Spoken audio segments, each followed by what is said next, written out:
Hello, everyone, and welcome to another episode of the Entrepreneur Journey. I'm your host, Doug Greathouse, and I'm so happy to have my guest, Heather Wanniger. Is that right? Wanniger? Wanninger. Wanniger. Oh, I don't It's know all how right. many, Most people, I don't know how many times I always have it in my head. Go over the last name with the guest before they come, but it always this time I was like, oh, I got this one. No? it is a-okay. All right, awesome. So I am so glad to have you here. And so for everyone watching, Heather is has Sweet Lemonade Photography. It's her business, and she has quite the story she's going to share with us. But I'll give you a little bit of background. She has three boys under the age of 6, all of them still. No, that was when I started the business. Oh wow! They're grown now. Oh wow! But just in a nutshell, she has taken her love of photography and made a business out of it, and now teaches others how to grow a six-figure business out of photography. Is that right? That is correct. All right, awesome. Well, I have some questions because I love to get to know the guest a little bit. I don't like to be all business all the time.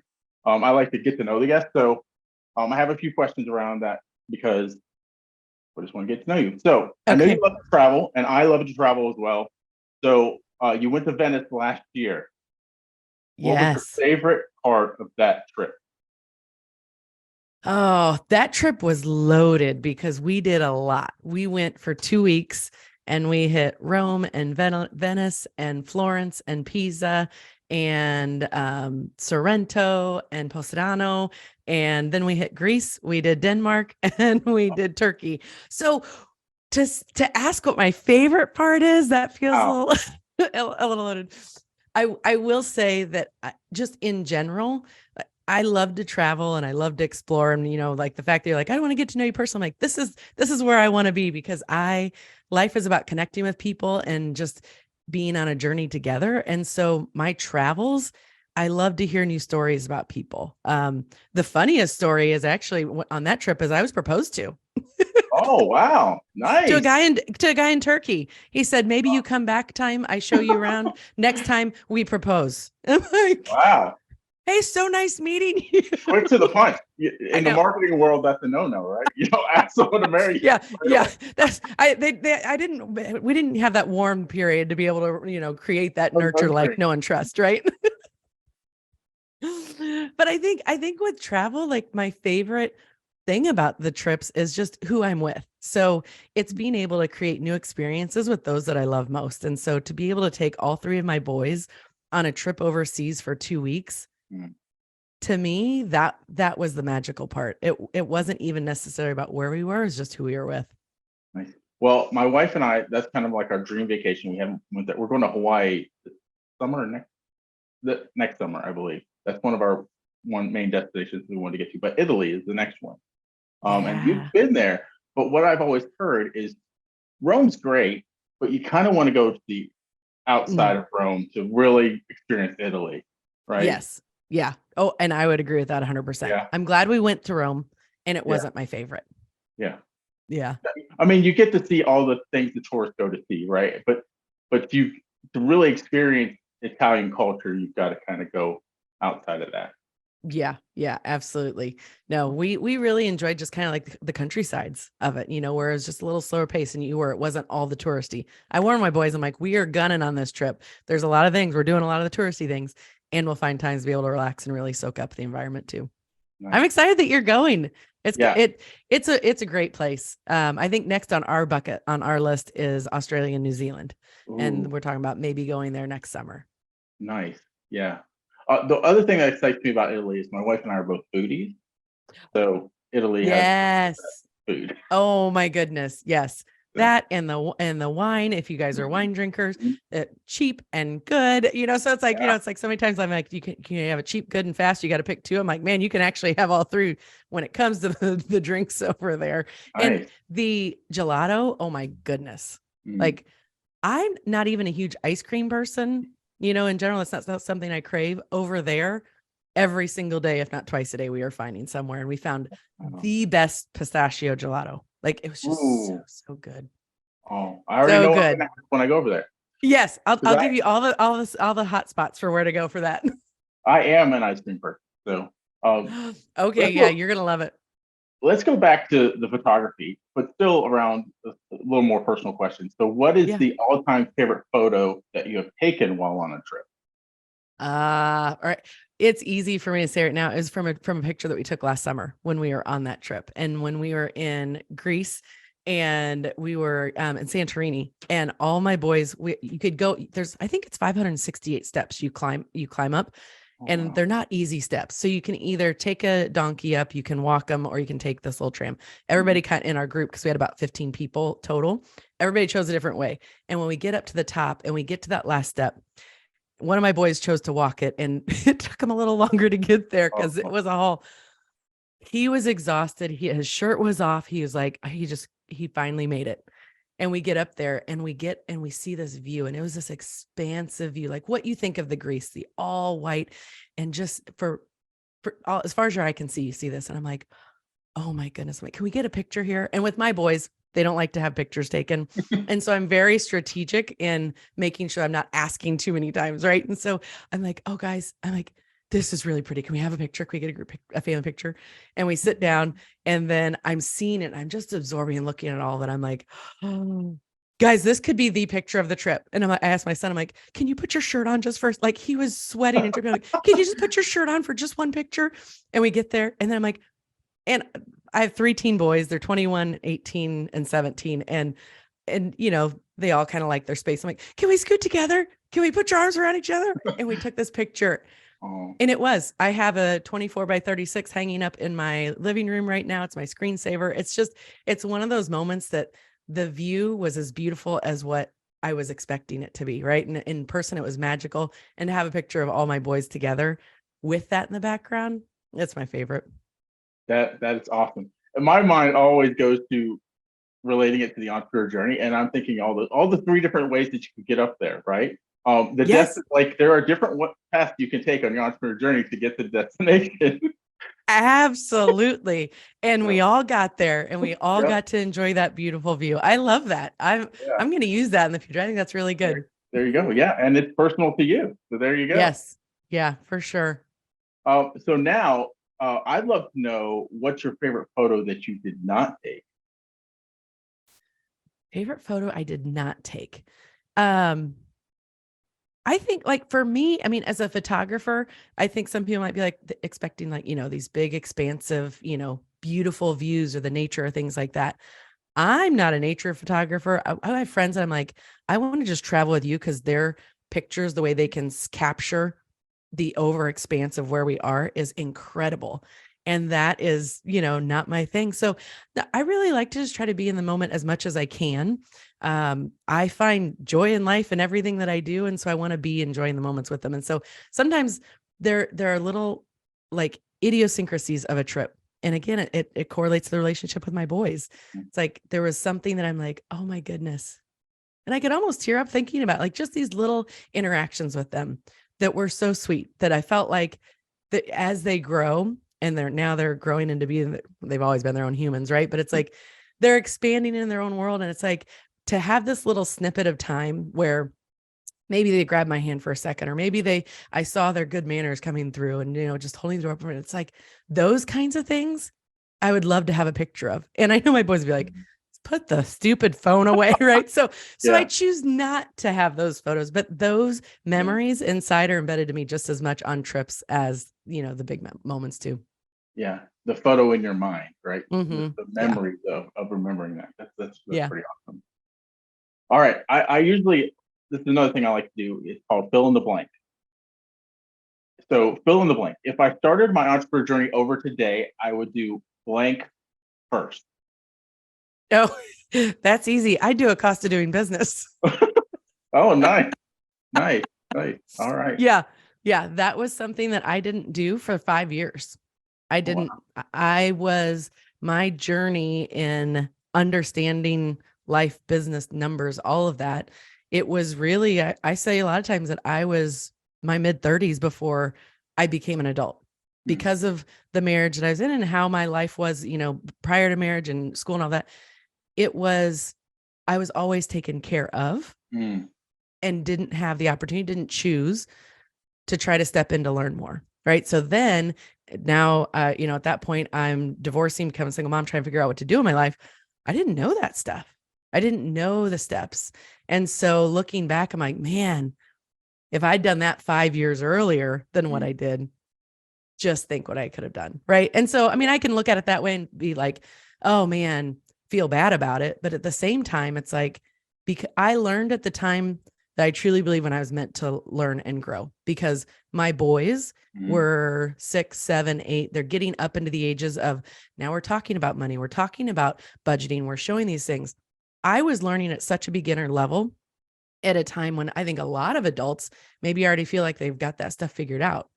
But because I was learning at a beginner level then, and I'm excited about these things and learning about compound interest, I'm like, you guys, compound interest is sexy. And they're like, what are you talking about? Yep. But I could share with them at an age where they are ingrained. My 21-year-old, the way he is choosing, and with my support to make sure that it's happening, setting himself up for long-term success. So the fact that I learned late, it's not in my mind a negative. It's a positive, because I'm able to change the trajectory of my 3 boys and how they view money, the relationship they have with it, which, right, we all have a different relationship with it. And I'm working on mine as well as helping them. But it's like, I'm going to set them up in a way, the legacy that I will be able to leave them. It's not what I'm creating now. It's what I'm able to instill in them because of what I've learned at the right time. That's right. Yeah. I don't know. I'm a believer. So I believe it's all in God's perfect timing, right? Things happen for a reason. So Absolutely. I'm totally in agreement with that. So awesome. So you had alluded to a bunch of stuff in there about your journey. So let's kind of dive into that. Tell us like how you became an entrepreneur, some of the ups and downs. I know it could probably be very long. Try and stay Right. throat, right? But give us the highlights, the lowlights, anything you want to share about your journey, and just let the audience know you a little bit from that. Yeah, you're right. This could be a really lengthy one, and we'll keep it short and sweet. Really, ultimately what happened, I had 3 young boys. They were 6 and under, and life turned upside down. My husband had an affair. I was just not in a marriage that supported me. I felt like it was something that I didn't feel beautiful. I didn't feel worthy. I didn't feel smart enough, good enough, capable enough, all these things. That's how I was feeling. And so then, the divorce, now it's like, okay, now what? And so I had a friend that encouraged me to, you should take pictures. And I'm like, I don't do that. Well, looking back, I really did. And I always have since I was little. I didn't have the confidence to do it, but she encouraged me to do it. I started at $50 sessions and said, hey, I'm now a photographer, and I was shooting an auto. That's how my business started. Life gave me lemons, all of that in my life. I'm like, what in the world am I going to do? And I turned it into Sweet Lemonade Photography. And so it was a journey of just learning, exploring, going through depression, feeling like I could hardly get out of bed for the first 12 to 18 months. I just couldn't wrap my head around what I could have done better to make it work. Right. And sometimes things just don't go the way we had planned, right? God's got a better plan. Yep. And I will tell you, this was no exception, because the growth that I've had, the ability for me to be able to show up my boys in a way that is more stronger and confident and be able to help empower others. The reason I can help and empower and be the cheerleaders to my coach, to the people that I coach, it's because I've been in a place where I felt unworthy and incapable. And I want to tell them like, hey, yeah, I was there. Here's where I'm at now. Let me help you get there. And so many times we just need people around us that, believe in us. And so I've really enjoyed being able to be that person for a lot of creatives, and particularly photographers. So there's so many things in there. I know you kept that short, but there's so many things in there that I could pick up on. So let me just go back to the point where you said the 12 to 18 months. Like what kept you? Did you immediately go into photography, or did you take jobs? Like what was your mind? Let's talk about your mindset a little bit at that point, and what the pivotal shift was, what the spark was. I know someone said, you should take photos, but kind of just talk about your mindset a little bit. Yeah. Yeah. In that period, it was so much just doubt of myself. what is it that I am supposed to do? How am I supposed to do it? I've got 3 young boys. I was a stay-at-home mom. I thought that was the last title I was ever going to have. I loved it. I poured so much time and energy into that, and being room mom, and I was on a board for a nonprofit in town, and, loved to the overachiever in so many ways. And then when it felt like my world imploded, I had no idea what to even do. And honestly, taking care of my boys was my number one priority. And it took every ounce of energy that I had. And so when they would go to school, often I would come home and sleep until I had to pick them up again. Like I felt so worthless. And so I didn't know what to do. The one thing that I did do in that period that was so critical, and I knew, even though I hated to take a step back, because I want to do it. And if I commit to something, I'm going to do it and do it all the way through. And in that moment, when I'm like, I don't even know what tomorrow is going to bring, I said no to everything. I reached out to the people that I was involved with at the schools. Hey, I would love to still be involved. I don't have the capacity and bandwidth to handle this right now because of just personal stuff. Mm-hmm. If there's someone else that can step in on the board, with a local nonprofit for children, I'm like, I don't want to be a empty seat essentially for you guys and not pulling my weight. It's in my best interest to step back. And I know it's going to be in your best interest too, to find someone else. Those were hard conversations for me to have, because that was another thing of me feeling like I failed. Like I wasn't able to follow through. It was the biggest blessing I could have had, because I was able to focus on what was most important and be able to just take care of myself and my boys. Nice. So how long would you say, like, let's talk about the shift from $50 photos to what you do now, right? Yeah. So, was there some inspiration behind that? How did that kind of get started? Yeah, my inspiration was doing a cost of doing business. There you go. That inspired me real fast. So the first 5 years, I was doing $50 sessions up to $400 sessions, and I just knew. Honestly, the biggest inspiration was my boys. I mean, I wanted to, as much as possible, have them feel like I was still just a stay-at-home mom, right? I didn't want their worlds to change any more than necessary. And so I knew that I needed to be able to generate more money per session to be able to have the flexibility to pick and choose and not take on as many sessions. And so then after doing the cost of doing business, then I'm like, okay, this really supports my desire to generate more, because you really are not very profitable at that point. At 50, you definitely aren't. At 400, I'm like, oh, you're working a lot. I mean, I might as well go flip burgers, because of all the extra hours. As entrepreneurs, we know it's not just that one thing you're doing, it's all the back end stuff. And so that was the big shift of just knowing how I wanted to show up for my boys and be able to serve them and make sure I'm serving my clients in a way that is exciting to me, offering, a greater experience and doing it at a higher price point. Yeah. I think often providing our clients that clarity of all that goes on in the background is pivotal too, because they think, oh, you get to this result. No, we do all this to get a result. It is a whole lot more. I know people are like, man, I might as well get a camera if you can make $400 for a session, if you can make $4,000 for a session. I'm like, okay, but yes, you're right. There's so much more involved in it. Lots of years. So that's a good segue into your expertise. So let's dive into that a little bit. Yeah. So something I can tell about you already is that you seem like you went from where you were to having a joy-filled life now. So can you kind of give us the secret to having such a joy-filled life? Yeah. I feel like there's 3 different components for me that are really the emphasis on that. And it's the 3 G's. And so for me, the first one is God. Mhm. And yesterday in the service, I'm like, oh my goodness, it was so poignant. They were talking about, having, if you are living in an anxious world, how it steals our peace. It'll take our attention away from our purpose.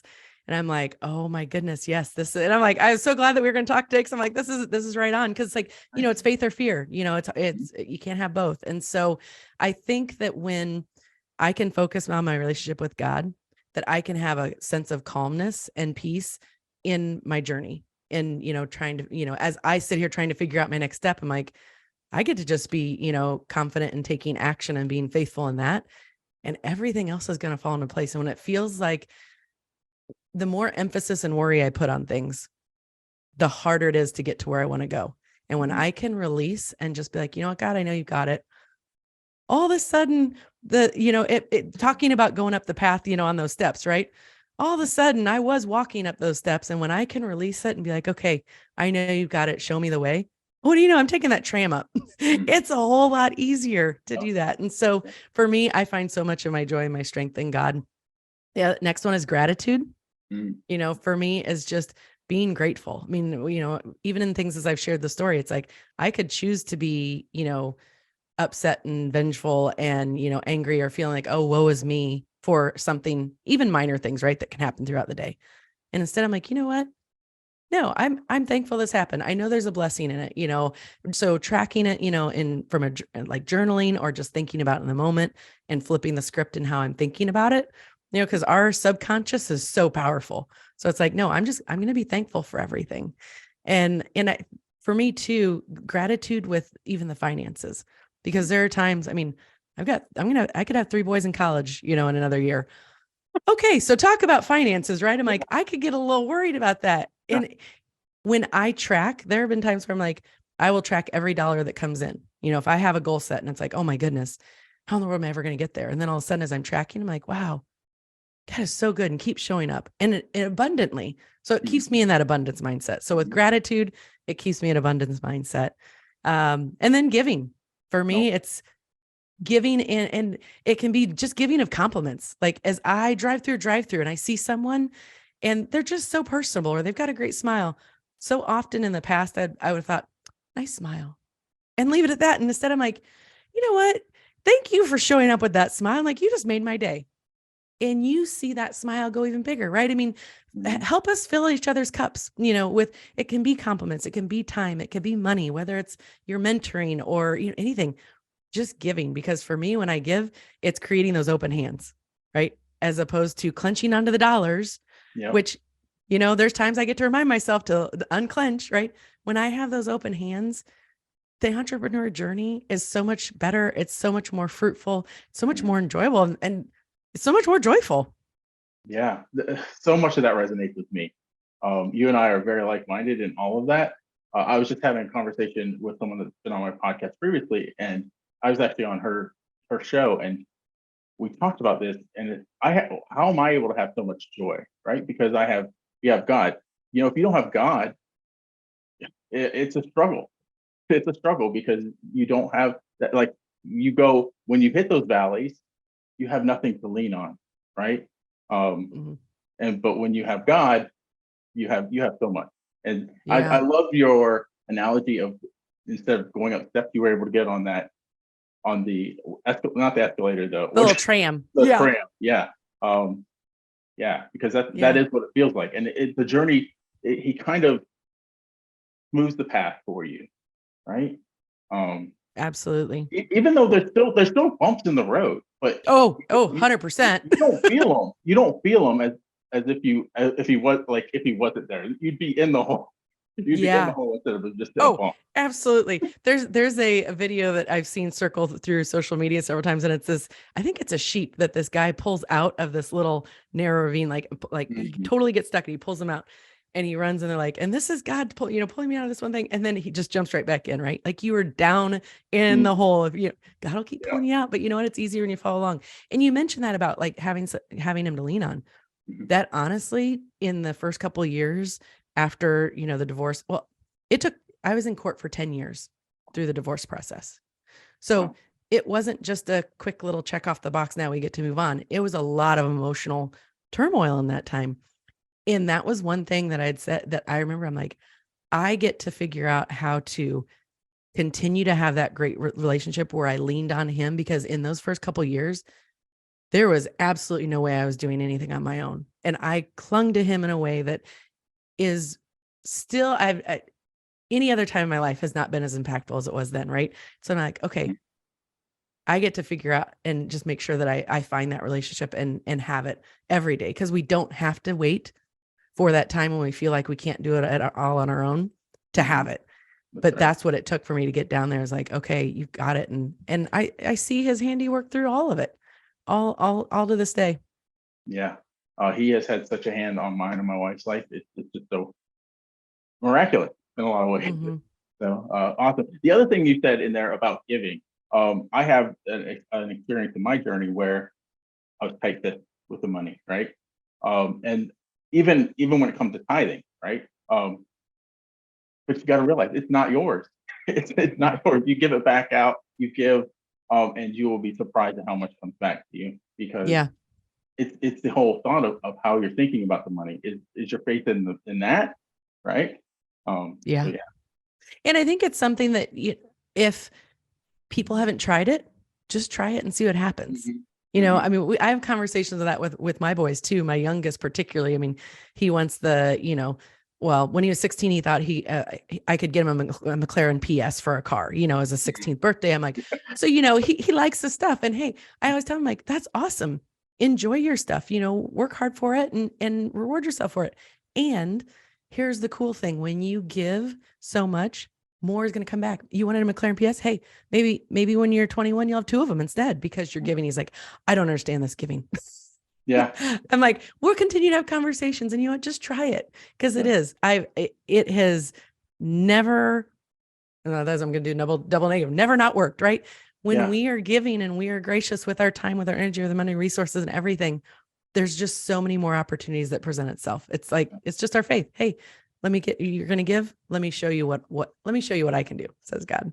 Yeah. I think one of the secrets to that too is, don't wait till you have it to give. You have to give it when you feel like you don't have it. Yes. Because that's really where the faith lies. Mm-hmm. Absolutely. Okay. I know. Yeah. Oh, awesome. I love this conversation. I'm getting off track on all my questions. So let me go on to the next one.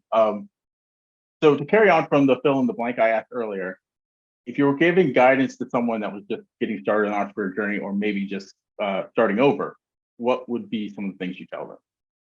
Yeah. Well, cost of doing business. Let's learn what that is right away.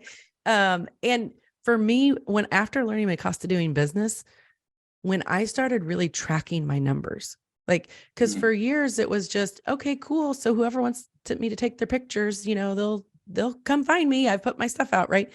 To then, no, I have goals. I know what I want to achieve. I know what I want to, do to be able to support my family and all the things that we want to do. What do I need to do? All of a sudden, when I was tracking those numbers, the opportunities, it was like they were coming in 10 times faster. Well, what it was, it's like those analogies when you say, oh, I want a yellow VW bug. And then all of a sudden you're like, oh, they're everywhere. Well, they were always there, but we're aware of it. And so me tracking my numbers was huge, because now I had goals, and I was taking advantage of the opportunities that were there that I hadn't taken advantage of before. And so being able to serve them in a way. So tracking the numbers was a huge one. And for me, it's investing in mentorship.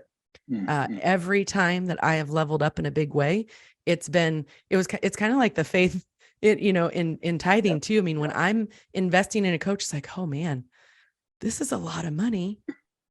And I have been rewarded every single time. And so I always tell people, like, even when I'm working with photographers that are coming into my work circle in the Facebook world, right? Like, yeah, here's what I do. Here's how I can help you. If you resonate with me, I want to work with you. And if I don't, you will not hurt my feelings. I want you to go and find somewhere else. You go with your gut. I tell you, I don't know about you, but when I follow my gut and my instinct, it is right. And I will, if someone's like, you know what, this isn't really what the angle, and this is what I'm looking for instead. Awesome. Let me connect you with someone. And, that goes into the abundance too. Because if someone has $5,000, $10,000 ready to invest in coaching, and me saying, I would love to take this, but I think there's someone else that will serve you better based on your pain points, and I'm going to send you over here. That's abundance. That's open fist. Yeah. That's not me grabbing at that money. Yeah. I'm saying, here, let me support you in a different way. And to me, I'm like, that just feels good. It feels good with my integrity to know it's not just about the dollars. Yes, we want the dollars, but I want to make sure that we do it in a way that, really where everybody wins. And so mentorship, I think, is huge, and not thinking of it as a cost. Because I think sometimes, like, well, but I don't have enough money to spend on that right now. Well, it's not like buying a camera. It's not like buying something that's, even depreciating assets. It's like, how fast do you want to get somewhere? Do you want to get on that tram? Yeah. Yeah, absolutely. I'm taking the tram. I will pay someone every time to give me like, here's the shortcuts of what they've learned to Yeah, get on that tram and keep going. Yeah, yeah. for sure. Instead of grueling and just about to collapse climbing the steps. I know. My son, he was like, he'd climbed like 520 steps. Like he was almost there. He'd run out of water. His shirt was off. He was sitting there exhausted. And I come bounding down because, I took the donkey. I come, because I'm like, that's the experience. So I'm like, I come bounding down, I'm like, come on, Joey, you're almost here. He's like, well aware. Like if looks could kill, I'm like, okay, so that was a point of obviousness. Okay, well, I understand. So I go back up and I just wait for him. I'm like, can I give you a little water? Can I help you? I mean, so even that little support, like if we're going to equate it to like mentorship and stuff, it's like someone you're like, I'm feeling confused. I'm feeling overwhelmed. I don't know what the next step is. I'm like, great. Hey, here's the mentor coming down the steps with a little water to fill up the water bottle for him to like, you can get to that next, that next pivotal moment. Right. And so, yeah, I love that analogy. And by the way, the tram's right over here whenever you're ready. I know. Here's some water, but the tram's right over. That is fantastic. Oh, yeah. I want to touch back on what you said at the beginning of that was tracking your numbers. I'm sure what came to my mind is you got much more intentional once you started thinking about the numbers too, much more intentional about I need to talk to this many people. I need to make this many sales. Oh, very much so. Yeah. Yeah. And it became something that I looked forward to because I had clarity on it. So before I was like, well, I don't know, where's that next person? Where's it going to come from? And then it's like, okay, here's how many sessions I know, on average I would need to have in the month, how many conversations I'm going to have. And so as anyone was like, oh yeah, we'll have to do that sometime. We haven't had family pictures in a few years. Yeah. The old me was like, well, yeah, let me know when you're ready. Okay. Well, I'm not serving my clients in that way because they already told me that they wanted to have family pictures and I'm not helping them get there. And it's not serving me either. So now they're like, awesome. Okay, great. So what month are you wanting to do it in? Yeah. Oh, no, not till fall. Okay, perfect. So we're just going to get the deposit down, taken care of. I'll settle up, we'll connect with you in a few months and we'll actually get the date down. I'm so looking forward to this, right? Now I'm helping them. And so, yeah, clarity around that. And then it becomes all that much more fun to see those opportunities on how I can help others. That's awesome. All right. Another question for you. You created a six-figure business around your love of photography. I'm sure that's encouraging many people who are not sure how to make money from what they love or are skilled at. Can you reveal what your secret recipe is to the success that you've had? That was a mouthful. Yeah. And you're right. I think particularly in the creative world, but I think in any journey, when we, are passionate about something, we can have a lot of self-doubt. What do we do? Can we even make this work? What is it? And I think sometimes when you have passion, it's really fun because just even the last year I've been discovering, because I've always thought I'm like, well, but I kind of fell into photography, right? Like it was just, I never felt like it was my passion when I was, exploring it. It always had been there. And so as you can look back, you'll realize I'm like, oh my goodness, like the things that I'm doing now, taking pictures for other people, helping the people behind the camera to feel, empowered to be able to create a business. We're doing trips. So I've got a trip that I'm organizing for a group of 20. We're going to Morocco in September. Oh. I've got a retreat in Costa Rica in February. Like these are things that this stuff lights me up.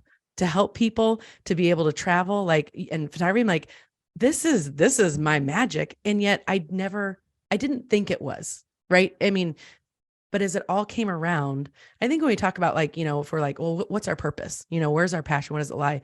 I think sometimes if we spend more time just thinking about it, trying to figure out what it is, we can get stuck in a rut of just spinning our wheels. Like, well, what is our passion? I need to find it. What our passion comes from our action. Right. And that's what I'm finding now as I'm doing photography coaching and taking people on trips. It's like, I've always loved this, but it's now clicking and it's making sense that this is where I'm going with it. But it happened because I was willing to fall forward. So that was one of the things, right? One, I think is when we're consistent, we show up every day. And when we have clarity and we have our goals and we know our numbers, it helps us create that clarity on what we get to do every day to make sure it happens. Being consistent, even when we don't feel like showing up, that's something that as a creative and someone who likes shiny objects and always moving on to the next thing, right? It's like, I've learned, okay, but is this moving me forward? Is this really the ultimate goal? This is a great side project and this could be good for me, but is it great for me? And so I've kind of created more guardrails in my, funnel and vision of, okay, this is awesome. Is it serving my like pyramid of how I empower people? Yes, but is it 100%? No, it feels like it's like kind of 80. Okay, then off the radar it goes. So having clarity in that, but being consistent and showing up, being willing to fall forward, these things like my first retreat that I hosted was just last month. And I remember last summer telling my coach, I'm like, oh, I was at his retreat. I'm like, this would be so fun. I would love to do this. And he's like, so do it. Mm-hmm. I'm like, okay. That day I announced to my group that I was hosting a retreat and I had my first one and it was awesome, right? Nice. I'm learning how to create even better ones and a greater experience each and every time. So being willing to fall forward, it can be scary to try new things, but do it anyway. And then I think for me, it goes back to mentors and coaches too, having the people around you that support you. Some of my biggest fans, as far as like family and things like that, they don't understand this journey. And so while they support me, they're also like, you're crazy. I don't know how you're even doing this. Like, this doesn't seem possible. Right. So I have my cheerleaders who are like personally supporting me, but have the people from a business side that are further along in the journey with you that can give you that hope to inspire, like, okay, so I'm not crazy with thinking with where I want to go in my life and business, and have them help you along the way.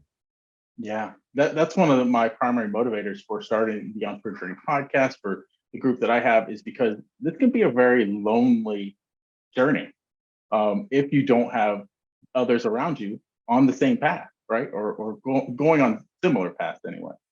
Yeah, absolutely. So, And to me, I get so much joy in like hearing celebrations. So all of my calls start with celebrations and gratitude. And okay, what are the wins of the week? Because sometimes there are great wins and people are super excited to share them. And other times they're like, I don't know that I had any wins this week. I'm like, nope. So just take a second, think about it, and we're going to share a win, because there is always something to be grateful for. There are always wins. Okay, maybe you didn't book a new client that you had on your plan, but you took action and made 15 different phone calls. That will serve yourself in the long run. It might not have happened that week, but that is a big win and that's something to celebrate. And so having other people in that circle to encourage and inspire maybe when you didn't feel quite as inspired that week with your own personal results. So yeah, I'm a huge fan of that. Yeah, encouragement is very powerful, very powerful. Awesome. Thank you so much. So this has been an awesome interview. So how do people find out more about you, what you do, how you might be able to help them, all of that? Yeah, absolutely. I'm primarily on Facebook. I am on Instagram too. On Instagram, it's Sweet Lemonade Photo is my primary account. And then I have Heather Wanniger Coaching, which I'm starting, has a little bit on there. But if you really want to get to know me, Instagram's the place, because I'm on stories a lot and just share anything and everything. What you see is what you get, and I don't hide anything. So that's a great place to learn about me. And then I've got a photography Facebook group. It's six-figure photographers called Freedom for Photographers. So that's a great place. You can look me up either as Six-Figure Photographer or Freedom for Photographers. And then I'm on Facebook, just Heather Roberts Wanniger. So if anyone, I primarily work with photographers and creative women in the creative industry anywhere. But if I'm chatting and this resonates with anybody, or they're just feeling like, man, you know what, I could use just a dose of encouragement, or just chatting. I love chatting. I don't know if you figured that out, Doug. Yeah. I'm happy to have conversations with people. So anyone that, that feels like you got a connection would love to chat. Yeah, that's awesome. So I will put those links below in the show notes. If you're listening on the podcast, or if you're watching on video, there'll be a link in the comment or in the description. So definitely check out Heather at any of those locations. It has been such a pleasure having you on the show. I'm glad we got to know each other, because you and I resonate so much. I can tell that already.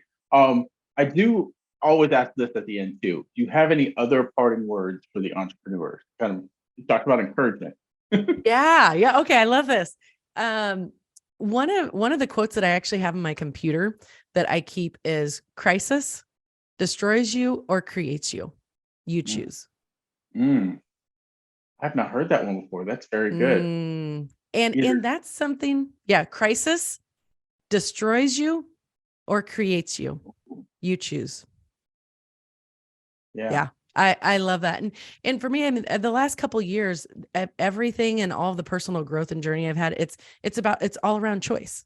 Right. And so, as I share stories, about what had happened in divorce or something that happened in, a ordering appointment that went, didn't go the way I'd planned or whatever. Right.